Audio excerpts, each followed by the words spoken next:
सद्गुरु, अपनी माँ के स्वास्थ्य के लिए प्रार्थना करने में इतना क्या गलत है कि एक गुरु अपने शिष्य को कभी नहीं देखना चाहेंगे?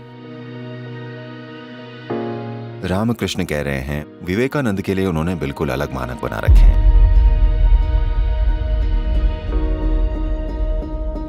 अगर विवेकानंद उस चीज के लिए प्रार्थना करते जो उन्होंने सोचा था कि उन्हें चाहिए, तो रामकृष्ण उस रॉकेट का रास्ता तय कर रहे हैं जो वो शूट करने वाले हैं।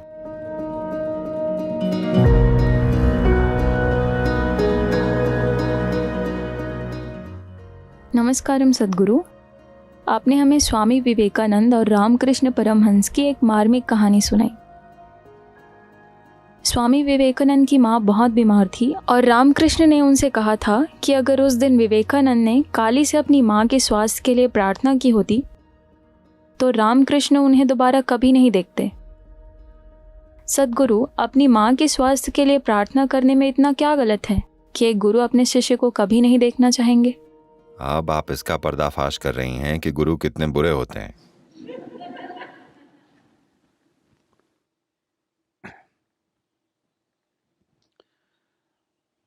देखिए, हमारे जीवन के कई पहलू हैं। इन सभी पहलुओं में से एक गुरु का मतलब है, मैं जानता हूं आज गुरु शब्द को बड़े हल्के में इस्तेमाल किया जा रहा है, मैनेजमेंट गुरु, मार्केटिंग गुरु या जो भी चीजें हैं, हम उस तरह से ये शब्द नहीं कह रहे हैं। जब हम गुरु कह रहे हैं तो हम उनके बारे में बात कर रहे हैं जो आपके अस्तित्व की परम प्रकृति के लिए समर्पित है। खैर, रामकृष्ण ये कह रहे हैं जो उन्होंने कहा है, वो ये बात उन सैकड़ों भक्तों से नहीं कहते जो उनके आसपास होते हैं, वो ये बस विवेकानंद से कह रहे हैं। आपको ये समझना चाहिए, क्योंकि वो आपसे आपकी taking your emotions for your mother or your help or seeking divine help for your mother's health. For other people, he would have said, okay, go and pray. But for Vivekananda, he has set different standards. अपनी भावनाओं को अपनी माँ के स्वास्थ्य के लिए या अपनी स्वास्थ्य के लिए या अपनी माँ के स्वास्थ्य को बेहतर करने के लिए भगवान की मदद में लगाने के लिए नहीं बोलेंगे। शायद दूसरी किसी से वो कहते ठीक है जाओ प्रार्थना कर लो, पर विवेकानंद के लिए उनके मानक बिल्कुल अलग हैं, क्योंकि वो उनसे किसी और की तुलना में कहीं ज्यादा किए जाने की उम्मीद कर रहे हैं। और अगर उन्हें वो चीजें करनी है तो उन्हें कोई मांगने वाला बेवकूफ नहीं होना चाहिए कि वो ऐसे ना हो कि जो देवी के सामने खड़े होकर मांग रहे हैं मुझे ये चाहिए, मुझे वो चाहिए। तो आपकी माँ के स्वास्थ्य के लिए उस वक्त उन्हें पैसों की जरूरत थी, तो वो जाकर पैसे मांगना चाहते हैं। अगर पैसों से काम नहीं चलता तो अगली चीज क्या होती? आप एक चमत्कार की मांग करेंगे। अगर चमत्कार भी काम ना करे तो फिर अगली चीज क्या होगी? आप उनसे मरे हुए को जिंदा करने के लिए बोलेंगे। तो रामकृष्ण एक इंसान के मन के इस क्रम को जानते हैं। शुरुआत में आप मांगेंगे कि मेरी माँ को स्वस्थ हो जाना चाहिए, पर वो बीमार हो गई हैं। फिर आप मांगेंगे मुझे उनका इलाज करने के लिए पैसे चाहिए, इससे भी काम नहीं बना। तब आप एक चमत्कार चाहेंगे, बस ऐसे ही वो ठीक हो जाएं। ये भी नहीं हुआ, उनकी मृत्यु हो गई। अब आप मृत को जीवित करवाना चाहेंगे। तो रामकृष्ण एक पल में इस प्रकृति को देख रहे हैं, और सबसे बड़ी बात वो ये देख रहे हैं, वो विवेकानंद को अपना उपकरण बनाना चाहते हैं। उन्हें एक चमकदार उपकरण चाहिए, घिसा पिटा नहीं। तो इस उपकरण को तैयार करना, क्या ये विवेकानंद की मां से ज्यादा महत्वपूर्ण है? ये कोई एक दूसरे के खिलाफ वाली बात नहीं है। पर देखिए, आज आप भी यहां अमेरिका में ये जानते हैं कि विवेकानंद के गुरु कौन थे। क्या आप उनके पिता का नाम जानते हैं? आप उनकी मां का नाम जानते हैं? उनके अंकल को जानते हैं? भाई को? आप सिर्फ उनके गुरु का नाम जानते हैं, क्योंकि विवेकानंद के लिए रामकृष्ण उनके धर्म बन चुके हैं। वो उनकी हर सांस में बसते हैं, पर अब सामाजिक दबाव के कारण वो पीछे गिर रहे हैं। क्या गुरु को उन्हें पीछे गिर जाने देना चाहिए या आगे की ओर धक्का देना चाहिए? यही प्रश्न आप पूछ रहे हैं। Well, तो अगर मैं विवेकानंद होता तो मैं आगे की तरफ धक्का लगवाना चाहता, ना कि अपनी भावनाओं में पीछे गिरना चाहता। पर फिर भी अगर पैसों से उनकी मां की जान बच जाती तो निश्चित ही रामकृष्ण ने उनको वो दे दिए होते। पर आप दैवीय मदद चाह रहे हैं। ना ना ना, ये कुछ ऐसा है जो आप सबको समझना चाहिए। ये मेरे आसपास भी कुछ एक बार हो चुका है कि आपने किसी को एक शक्तिशाली प्रक्रिया में दीक्षित किया और अगली चीज वो चाहते हैं कि अपनी माँ की मदद कर दें या अपने अंकल की या अपने नज़दीकी कज़िन की थोड़ी सी।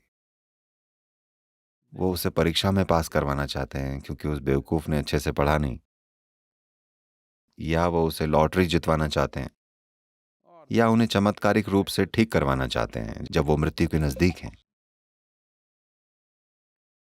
जैसे ही वो ऐसा कुछ करते हैं वो अपने अंदर सब कुछ तहस नहस कर लेंगे।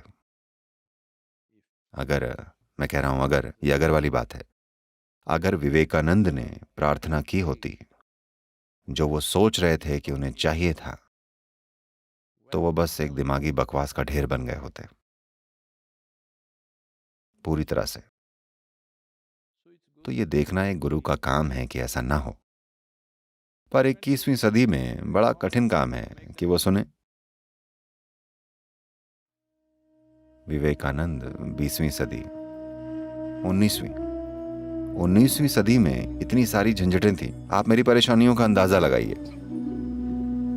आप मेरी परेशानियों का अंदाजा लगा सकते हैं। लोग जाएंगे और देवी के सामने बैठकर हर तरह की चीजें मांगेंगे। क्योंकि वो ऐसा ध्यानलिंग के साथ कर रहे थे तो मैंने देवी को बना दिया और कहा चलो ठीक है, आपके पास दूसरा काउंटर है ये सब चीजें करने को।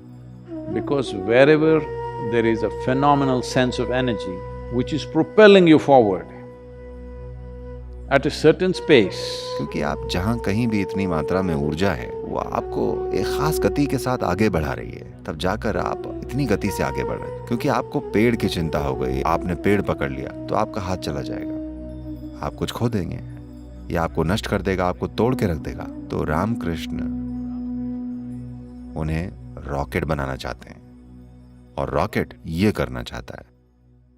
नहीं, रॉकेट का मार्ग तय किया जा चुका है। आप फिर ऐसा वैसा करने की कोशिश नहीं करते, वो एक विध्वंसक रॉकेट हो जाएगा। तो इस संदर्भ में वो कह रहे हैं अगर तुमने ऐसा किया होता तो तुम्हारे और मेरे बीच सब खत्म हो जाता, क्योंकि तुम वैसे भी एक नष्ट हो चुके असफल रॉकेट हो। रॉकेट जो फेल हो गया है क्या कोई उसे जाकर उठाता है? आप सोच रहे थे कि वो चांद तक जाएगा और आपने उसे चला दिया और बुफ वो समुद्र में जाके गिरा। क्या कोई उसे जाकर ढूंढता है? नहीं, वो गया, खेल खत्म, वो जल चुका है। तो उस संदर्भ में रामकृष्ण कह रहे हैं कि अगर आज तुमने ऐसा किया होता तो सब खत्म हो जाता, क्योंकि तुम्हें देखने का कोई मतलब नहीं होता, क्योंकि तुम वैसे भी टूट कर जा चुके हो। मैं एक टूटे हुए उपकरण का क्या करूंगा? today you have heard of Ramakrishna Paramahamsa because of Vivekananda. आज अगर आप रामकृष्ण परमहंस को जानते हैं तो वो विवेकानंद के कारण है। अगर उस दिन वो उपकरण टूट गया होता तो इस दुनिया को रामकृष्ण की भेंट पूरी तरह बेकार चली जाती। खैर, मुझे खुशी है आपने कृष्ण का उदाहरण नहीं उठाया, क्योंकि कृष्ण कह रहे हैं जब अर्जुन बोले कि मैं इन सब लोगों को नहीं मारना चाहता, यहाँ लाख लोगों की बात हो रही है, तब कृष्ण ने कहा तो मैंने मारना ही होगा, तभी तुम परम को प्राप्त होगे। ये और भी बदतर उदाहरण है, पर यह ऐसा ही है, क्योंकि जब आप परम प्रकृति की खोज कर रहे होते हैं, जब आप अपने अस्तित्व की खोज कर रहे होते हैं, तब आपके आसपास की छोटी चीजों व्यवस्थाओं का कोई मतलब नहीं होता। अगर इसका कोई मतलब होता भी है तो वो इसलिए क्योंकि आपको किसी और के लिए कुछ करना है, इसलिए नहीं कि इसका आपके लिए कुछ महत्व है। चलिए आपको बता दूं, आज गुरु पूर्णिमा है, आपको बता रहा हूं, किसी और को मत बताइएगा, ठीक है? जो कुछ भी मैं कर रहा हूं, जो भूखे हैं उनके लिए खाना उपलब्ध कराना, हजारों बच्चों के लिए जो निःशुल्क शिक्षा चल रही है, स्वास्थ्य सहायता, स्वास्थ्य संबंधी मदद जिनको इसकी जरूरत है, और पेड़ लगाना, कावेरी, सब कुछ मैं इसलिए कर रहा हूँ क्योंकि ये सब उनके लिए बहुत मायने रखता है। इसलिए नहीं कि इसका मेरे लिए कोई महत्व है। अगर मैं अपनी आंखें बंद कर लूँ तो मेरा दुनिया के साथ काम खत्म। हर किसी के साथ, मैं आपकी या किसी और की बात नहीं कर रहा हूँ, हर कोई मतलब सबके लिए। अगर मैं अपनी आंखें बंद कर लूँ तो वो सब गायब हो जाते हैं, मर चुके होते हैं। लेकिन मैं ये सब कर रहा हूँ क्योंकि ये चीज़ें उनके लिए मायने रखती हैं। अगर ये चीज़ें नहीं की गई तो वो कभी भी कुछ बड़ा पाने की चाह नहीं रखेंगे। अभी कोई भूखा है, क्या आप उससे आत्मज्ञान की बातें करेंगे? ये क्रूरता होगी। तो हम उन्हें खाना खिलाते हैं, इसलिए नहीं कि उन्हें खाना खिलाने में मुझे कोई बहुत बड़ी तृप्ति मिलती है। नहीं, मैं हमेशा से ये कहता आया हूँ, मुझे कोई भी चीज करने से कोई तृप्ति नहीं मिलती, आध्यात्मिक काम से भी नहीं। जब भी लोग मुझसे पूछते हैं, सदगुरु आपको इतने सारे लोगों को आनंद और परमानंद में देखकर कितनी तृप्ति मिलती होगी ना, मुझे क्या प्रॉब्लम है? वो आनंद में है, परमानंद में है, दुखी है, मुझे क्या प्रॉब्लम है? मुझे कोई प्रॉब्लम नहीं है। क्योंकि उन्हें प्रॉब्लम है तो मैं उन तक पहुंच रहा हूँ। क्योंकि उनमें मैंने हमेशा बस खुद को ही देखा है तो मैं उन तक पहुंच रहा हूँ, बस इतना ही है। पर अगर मैं अपनी आंखें बंद कर लूँ तो मेरा काम खत्म, दुनिया मेरे लिए खत्म है, हर कोई और हर चीज मेरे लिए खत्म है। और इतना सारा काम किया जा रहा है, लोग पूछते हैं कैसे आप, कौन आपकी परंपरा को कौन आगे बढ़ाएगा सदगुरु, आपका उत्तराधिकारी कौन होगा? कोई नहीं। अगर उन्हें इसमें दिलचस्पी है तो वो इसे आगे ले जाएंगे, अगर उन्हें लगता है कि ये मूल्यवान नहीं है तो वो इसे छोड़ देंगे। ये उनके ऊपर है, मैं इसे उन पर छोड़ता हूँ। अगर वो इसका मूल्य नहीं देख सके, जो किया जा रहा है, अगर लोगों को उसका महत्व नहीं दिख रहा तो वो इसे छोड़ सकते हैं। वो इसे कोई हॉस्पिटल, स्कूल या कुछ और बना सकते हैं। क्योंकि ज्यादातर आध्यात्मिक संगठनों का अंत यही होता है। मुझे नहीं लगता कि ईशा योग केंद्र का अंत इस तरह से होगा, क्योंकि कई सारे लोगों ने इसके महत्व को पहचाना है। यहाँ तक कि लगातार मैं उनके पीछे पड़ा रहता हूँ, उन्हें परेशान करता हूँ, उनके काम में रुकावटें डालता हूँ, उनके काम को और भी ज्यादा कठिन बनाता हूँ। इसलिए नहीं कि उन्हें परेशान करके मैं तृप्त होता हूँ, बस ये देखने के लिए कि उनके लिए कितना मायने रखता है। उन्होंने ये साबित करके दिखाया है कि ये उनके लिए बहुत मायने रखता है। जीवन और मृत्यु की सोचे बिना वो इसे करेंगे। मैं यहाँ रहूं या ना रहूं, वो इसे करेंगे। तो शायद हर कोई नहीं, पर उनमें से बहुत सारे लोग इसे करेंगे। तो इस वजह से ये चलता रहेगा, क्योंकि ये उनके लिए बहुत मायने रखता है। ऐसा जरूरी नहीं है कि इसका उनके लिए महत्व है क्योंकि उससे उनका जीवन उन्नत हो रहा है, ऐसा नहीं है। ये सारे काम रत्ती भर भी मेरे जीवन को बेहतर नहीं बनाते, पर दूसरे जीवन के लिए इसके बहुत मायने हैं, तो ये किया जा रहा है। अगर आप ये सब ना करना चाहें, कई शानदार योगी वो कुछ नहीं करते, वो बस दूर हो जाते हैं। उनका ऐसा करने में कुछ भी गलत नहीं है। तो रामकृष्ण उस रॉकेट का रास्ता बना रहे हैं जिसे वो शूट करने वाले हैं। अब इस रॉकेट का अपना खुद का मन है, अपनी खुद की भावनाएं हैं। अब ये खतरनाक है। अगर आप चांद या मंगल ग्रह के लिए रॉकेट शूट कर रहे हैं और वो रॉकेट हवाई के बारे में सोचने लगे तो हवाई तहस नहस हो जाएगा, निश्चित ही। तो ये एक अलग आयाम है। इसे कभी भी अपने दिमाग, अपनी भावनाओं या अपनी नीतियों से नहीं समझना चाहिए। इसीलिए मैंने कहा है,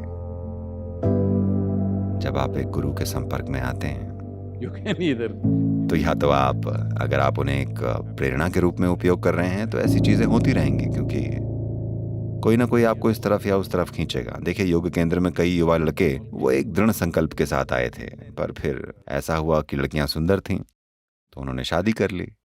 कुछ भी गलत नहीं है। मैं ये कह रहा हूं कि थोड़ा यहाँ वहां अगर आप बढ़ते जाएं और छोटी मोटी चीज़ें जो ज़रूरतें हैं पूरी होती जाएं, कोई प्रॉब्लम नहीं है। पर अगर आप विचारों और भावनाओं के थोड़े से बदलाव से अपना रास्ता ही बदल दें तो बेहतर होगा कि हम आपको सशक्त ना करें। तो जैसा मैंने कहा, I am not yet in the sunset stage. I will become far more colorful as I go. Watch it. अभी मैं सूर्यास्त वाले पड़ाव पर नहीं हूँ। जैसे जैसे मैं जाऊंगा मैं और भी मनोहर होता जाऊंगा, देखते जाइए। पर उस तरफ बढ़ रहा हूँ। अभी शाम के 4 बजे हैं, दिन के, मेरे जीवन के। तो अभी गर्मी का समय है और यहाँ सूर्य रात के लगभग 8:45 या 9 बजे डूबता है, तो अभी भी घंटे बाकी हैं। पर जब शाम के 4 बज रहे होते हैं तो सूरज की तेजी दोपहर जैसी नहीं होती। असल में ये मनोहर होता जा रहा है और सुंदर हो रहा है, पर साथ ही साथ ये हर किसी पर नहीं चमक रहा होता। देखिए, जब 12 बजे सूरज ऊपर होता है तो ये सभी पर प्रकाश डालता है, हर किसी पर, क्योंकि ये ठीक ऊपर है। शाम 4 बजे जब तक आप अपनी गर्दन ऊपर नहीं उठाएंगे तब तक इसकी धूप आप पर नहीं आएगी। ये अब उसी स्थिति में जा रहा है। तो आपको निर्णय लेना होगा कि मैं आपके लिए प्रेरणा हूं या आपके लिए, क्या कहते हैं, मित्र, फिलॉसफर, गाइड हूं या मैं आपके लिए वो द्वार हूं जिसमें आप फंस चुके हैं, या मैं आपकी मंजिल हूं, या फिर मैं आपका धर्म बन चुका हूं। वक्त आ गया है ये फैसला लेने का, क्योंकि ये दोपहर का समय नहीं है जहां सूरज हर किसी पर चमकता है। आपको बाहर आना होगा इससे प्रकाशित होने के लिए।